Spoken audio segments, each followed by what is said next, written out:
Si tu as cliqué sur cette vidéo, c'est sûrement que tes examens arrivent bientôt et que tu es en stress parce que tu as une tonne de cours à apprendre en très peu de temps.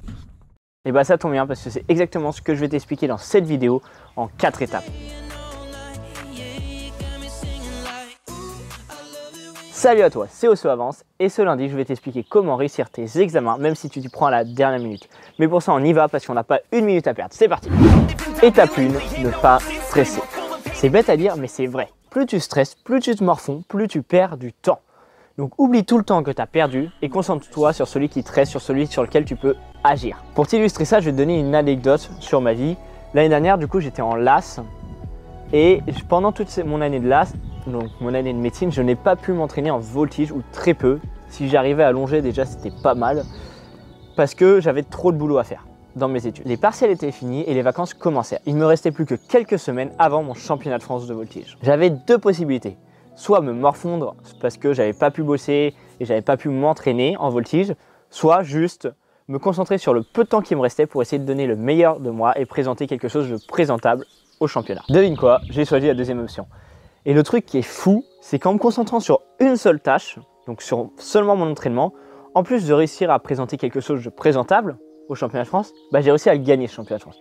Et par cette année-là, je suis devenu champion de France. Tout ça, je te le raconte pas pour me vanter ou juste flatter mon ego, même si ça flatte mon ego, mais juste pour t'illustrer le fait que si tu te concentres sur le temps qui te reste, tu peux faire des choses que tu n'imaginais même pas. Donc concentre-toi sur le peu de temps qui te reste, parce que même avec ce peu de temps, tu as l'impression qu'ils sont ridicules, en fait, tu peux faire plein de choses. Étape 2, s'organiser. Une fois que tu as laissé ta culpabilité de côté, c'est le bon moment pour t'organiser sur le temps qu'il te reste. Pour ça, rien de mieux qu'un bon vieux planning. Je te renvoie vers ma vidéo sur le sujet qui t'explique comment faire le meilleur planning pour réviser et réussir tes examens. Pour faire un grossier résumé de la vidéo, tu commences par choisir ton objectif et en fonction de celui-ci, tu organises ton temps de révision. Ici, notre objectif, c'est de valider notre année et à toi de voir comment tu veux organiser ton temps. Si j'ai un conseil que je peux te donner, surtout ne déborde pas sur ton sommeil. C'est ultra important. Étape 3. Non, qu'est-ce que je raconte? Ça, c'est 3. Maintenant que tu es prêt à réviser, c'est sûrement le bon moment pour commencer à réviser. Je l'ai dit plus tôt dans la vidéo, mais le meilleur moment pour réviser, c'est maintenant. Pour faire quelque chose, mais le meilleur moment, c'est toujours maintenant. Mais vu qu'il te reste peu de temps pour réviser, il va falloir être efficace. Et ça tombe bien parce que Pareto a découvert une loi parfaite pour ça. La loi Pareto. La loi Pareto, c'est une loi qui s'applique à beaucoup de domaines. L'économie, la géopolitique et, heureusement pour nous, au cours aussi. Tout simplement, la loi Pareto, elle dit que 20% de tes efforts, ou 20% plutôt du contenu, va apporter 80% du résultat. Concrètement, ça veut dire quoi? Ça veut dire que 20% des notions de ton cours vont apporter 80% de tes points à l'examen.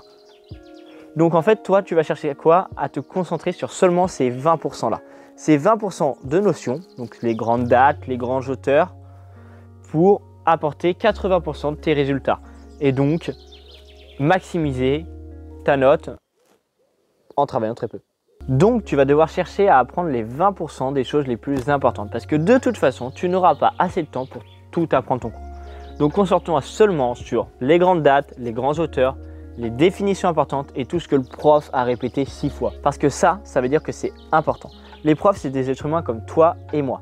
Et ils ne sont pas là pour t'enfoncer, pas du tout. Au contraire, ils sont là pour que tu retiennes au minimum les choses les plus essentielles, les choses que tu auras besoin tous les jours dans ta vie professionnelle plus tard.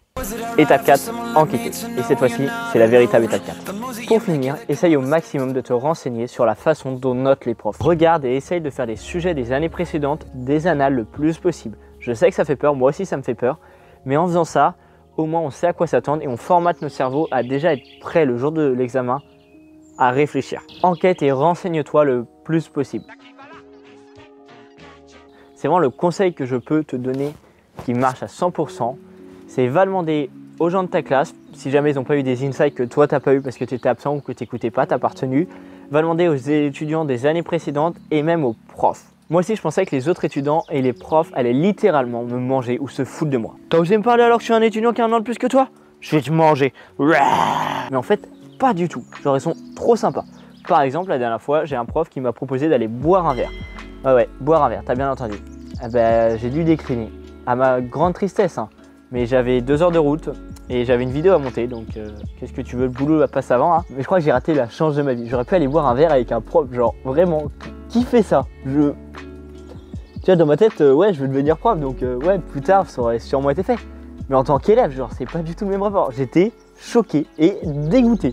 J'ai loupé la chance de ma vie. J'aurais été le seul pecno à boire un verre d'eau ou un jus de fruits parce que je bois pas l'alcool, mais ça aurait été fou, quoi. Bon, je t'ai donné tous les conseils que j'ai appris durant ces 2 dernières années, mais on va faire un petit récap. 1. Oublie ce que tu n'as pas pu faire et concentre-toi sur seulement ce qui te reste à faire. 2. Planifie. C'est ultra important. C'est vrai que ces 2 conseils-là, ils semblent ultra bateaux et on les dit tout le temps, mais c'est déchirant à le dire, ça me déchire le cœur, mais ils sont vrais, quoi. Faut l'admettre, et quand quelque chose marche, mais pourquoi changer? Genre, en politique, on va pas changer un truc qui marche. Je pense que je vais devenir ministre de l'Éducation et je vais arrêter les réformes débiles. Je pense que c'est un bon deal. Bon, après, il y a des choses, il faut les changer, hein, mais les réformes, franchement, non, quoi. Genre, stop. 3. Concentre-toi sur les choses essentielles, les choses les plus importantes. C'est la loi Pareto, le 80-20. Oublie tout ce qui n'est pas essentiel et concentre-toi sur les grandes dates, les grands auteurs, les grandes définitions et les notions clés de ton cours.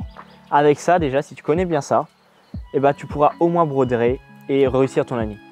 En tout cas, moi, ça marche en STAPS. Dans les autres filières, je ne sais pas, mais c'est concrètement la même chose. Quand tu connais les grandes lignes, tu arrives à gérer. 4. Entoure-toi et renseigne-toi au maximum pour comprendre sur quoi tu es évalué lors de tes partiels. Ça va te permettre de te concentrer sur les points vraiment essentiels sur lesquels tu es noté en fait, pour maximiser au maximum tes notes.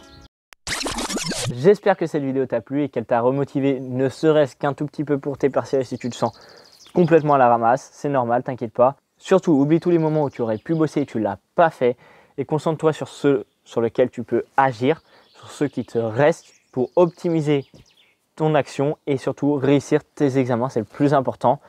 S'il y a une chose que tu dois comprendre, c'est que tu n'auras jamais autant de temps que maintenant et surtout, n'oublie pas, la motivation, ça se crée.